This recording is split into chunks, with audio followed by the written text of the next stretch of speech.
नमस्कार मंडळी, श्री स्वामी समर्थ। मी अनेक उपाय करते, अनेक सेवा करते, अनेक पूजा अर्चा करते, व्रत वैकल्य करते, पण तरीही माझ्या घरामध्ये खूप नकारात्मक ऊर्जा आहे। वाईट शक्तीचा माझ्या घरामध्ये वावर आहे। घराला नजर दोष आहे। कोणतीच गोष्ट चांगली होत नाही। घरात सततचे आजारपण आहे। जो पैसा येतो तो टिकत नाही। घरात पतीचं पत्नीचं जमत नाही। मुलाचं आई ऐकत नाही, मुलगा वडिलाचं ऐकत नाही। अनेक समस्या आहेत, करिअरच्या समस्या आहेत, अनेक समस्या आहेत। आजारपणामध्ये खूप पैसा चालला आहे।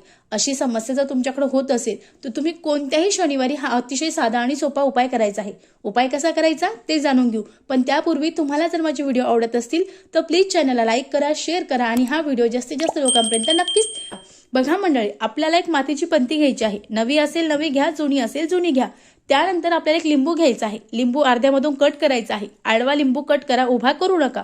त्यानंतर लिंबू घेतल्यानंतर आपल्याला थोडंसं मीठ लागणार आहे आणि त्यानंतर सगळ्यात महत्त्वाचं म्हणजे भीमसेनी कापूर लागणार आहे। भीमसेनी कापूर घ्यायचा आहे, लिंबू घ्यायचा आहे। लिंबू पूर्ण आपल्याला अर्ध त्या मातीच्या पंतीमध्ये पिळायचं आहे, म्हणजे पूर्ण टाकायचं आहे अर्ध। त्यानंतर जे मीठ आहे आपल्याकडे ते मीठ त्यात टाकायचं आहे आणि त्यानंतर ज्या दोन कापराच्या वड्या आहेत त्या त्यात ठेवायच्या आहे, प्रज्वलित करायचे आहे। शेवटचा दरवाजा आहे तिथून ते मुख्य दरवाजापर्यंत न्यायचा आहे आणि पूर्ण घरामध्ये फिरवायचा आहे जोपर्यंत तो चालणार आहे। आपल्या मुख्य जो हॉल आहे त्या हॉलमध्ये ठेवायचा आहे। असं केल्याने तुमच्या घरात कितीही नकारात्मक ऊर्जा असू द्या, कटकट असू द्या, वाद असू द्या, नजर दोष असू द्या, करणी बाधा असू द्या, सगळ्यातून तुमची 100% सुटका होणार आहे। अतिशय साधा, अतिशय प्रभावी उपाय आहे।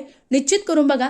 उपाय करताना श्रद्धेने करा, मनोभावे करा, 100% रिझल्ट भेटेल। श्री स्वामी समर्थ। धन्यवाद।